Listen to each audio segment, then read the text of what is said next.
I'm not so much worried about stress before surgery. I'm more worried about stress after surgery. Okay. Some people may have pain.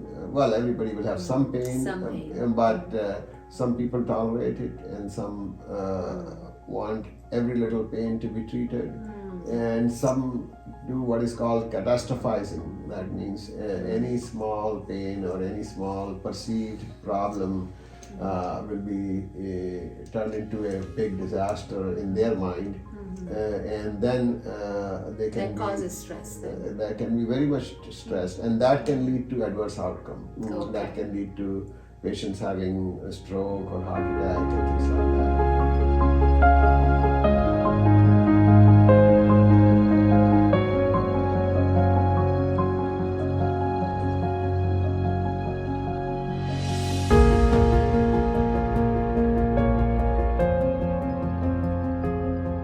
Hello Uday, Dr. Hello. Uday, how are you?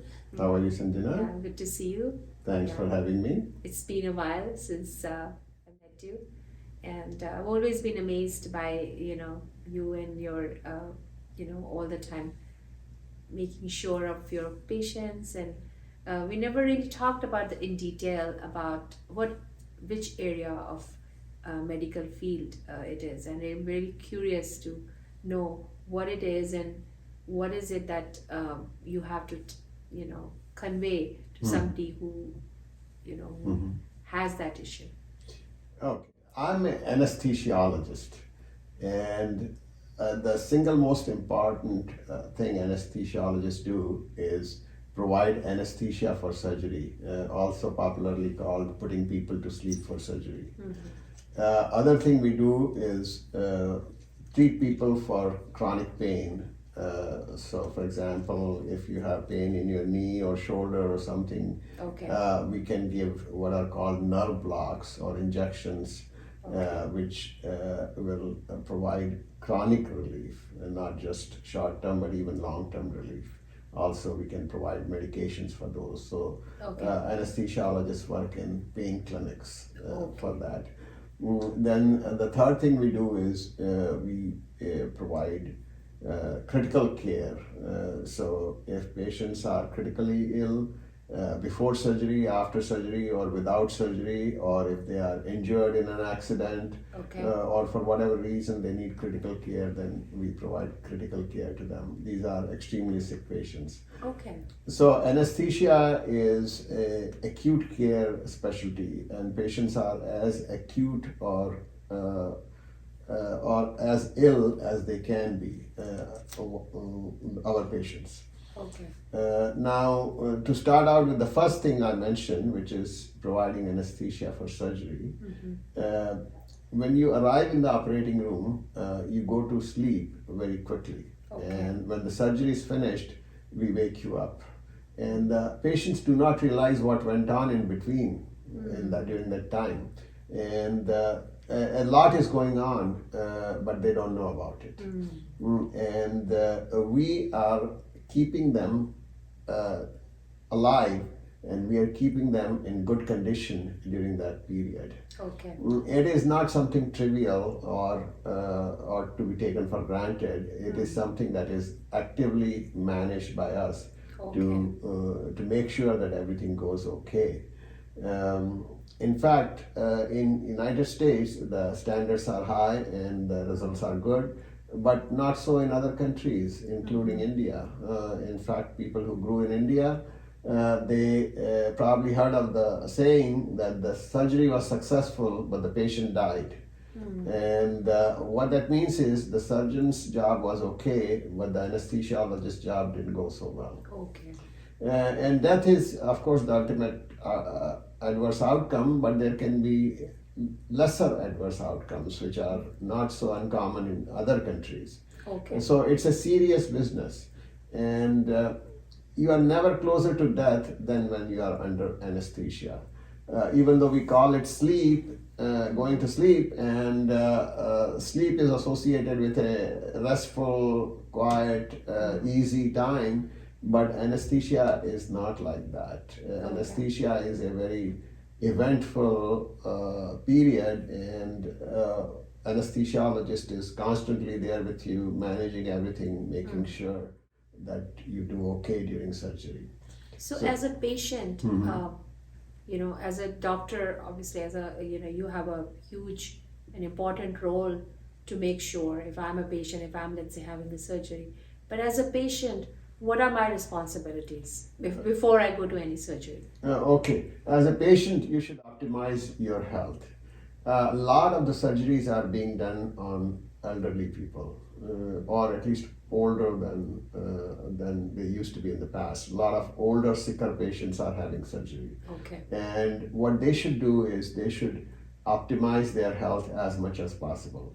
For example, if they have high blood pressure, then go see a doctor before surgery to make sure that your medication for high blood pressure is optimized and your blood pressure is within the desired range. Same thing with diabetes, same thing with kidney disease, same thing with any other disease. Just be sure that your health is as optimal as it could be. Of course, that doesn't eliminate chronic diseases. Yes, If yeah. somebody has any chronic disease, it will still be there, but at least they did their best to make it under optimal conditions. So Yeah. that reduces the risk. Okay. And that's what we should do. In fact, in some places, they will cancel cases if the patients are not optimized. At what level will they cancel cases varies from institution to institutions. There are some institutions which will cancel for much smaller reasons than some other institutions. But anytime the patient is not optimized, the risk is increased. Okay. So what the patient should do is optimize yourself. Now, that is about having anesthesia for surgery. Then another thing anesthesiologists do is For the the pain. pain clinic, and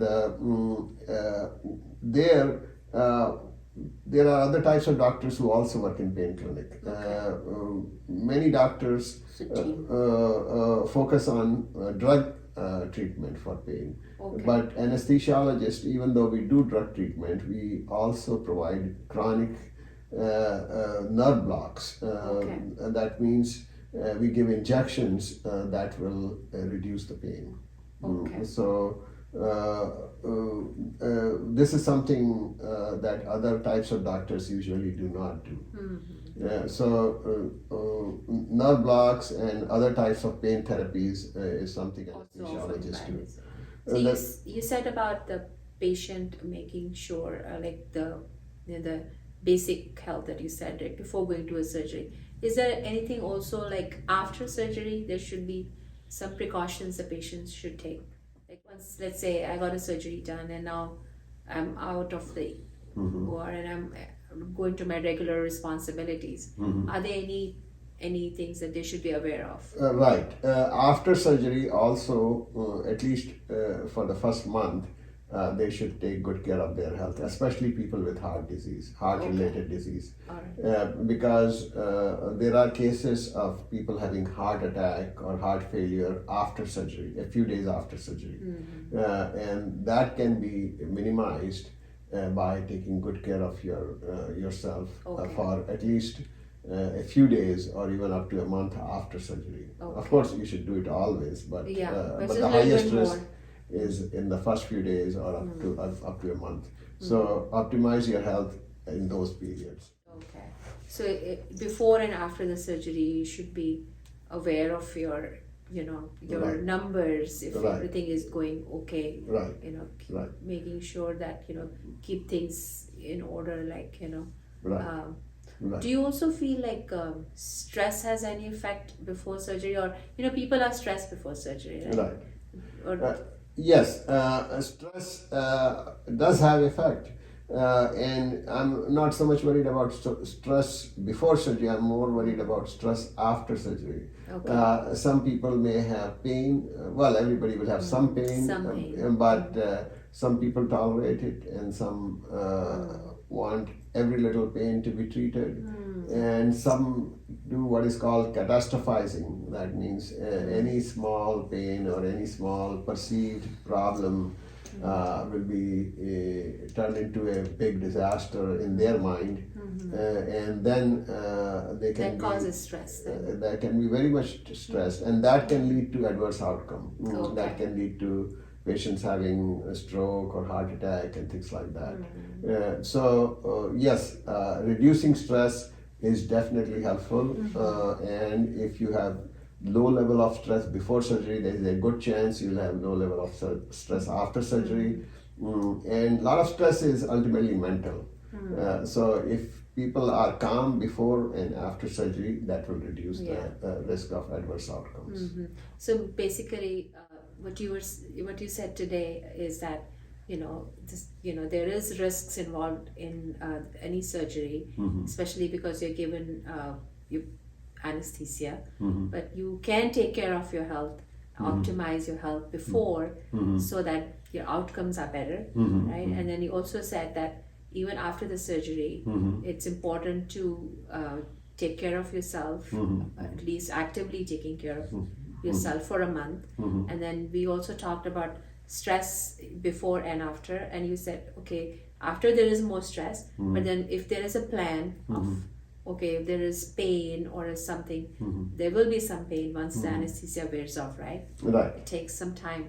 Right. So pain to go away, and then be prepared, basically, and then have a plan in mind. Okay, I'm going to have some pain afterwards. What am I going to do? How instead of creating more stress within yourself, Right. like there should be a kind of mental preparedness, right? Right. That there will be pain. There will be pain. There will be some pain. Some pain for some time. Right, and also have some support if people cannot ambulate, means walk around, or if they need help with activities of daily living, they need help with cooking or housework or something, then they should arrange for all that. Arrange for all that. And if they have not, then that can lead to stress and again. other problems, like if you are hungry and don't have any food. Food, yeah. This is just one example. There can be all kinds of problems. Yes, So you hunger have to, can cause easy stress, yeah, you have to So you plan want to for have all a that. plan, and healthy eating and everything. Yeah. Also, while we are talking about optimizing, it's not so uncommon in some institutions to cancel cases for lack of optimization. Yes. And there are different degrees of lack of optimization, but in some institutions they would cancel surgery for even relatively smaller levels of lack of optimization. Okay. And that can be very problematic for some patients. For example, just to give you an example, let's say I have to have my knee surgery and I took time off from work. And then maybe I call some relatives to come and look after me, help me, after surgery or even before surgery. And I spend some money arranging all this. And then I get cancelled on the day of surgery because my blood pressure is too high. So in that setting, it can be a real problem. And I know of cases that have happened like that. That is a very good point, because if you want the surgery to be done on time, on your time, it's important that you have to have an optimized health, so that it can happen, and then obviously it will happen more successfully. Right. So the patient should be aware that it is their responsibility to optimize their health. It's not just something optional. It may be up to some extent required, in the sense that in some institutions they may not proceed with surgery if you have not optimized yourself.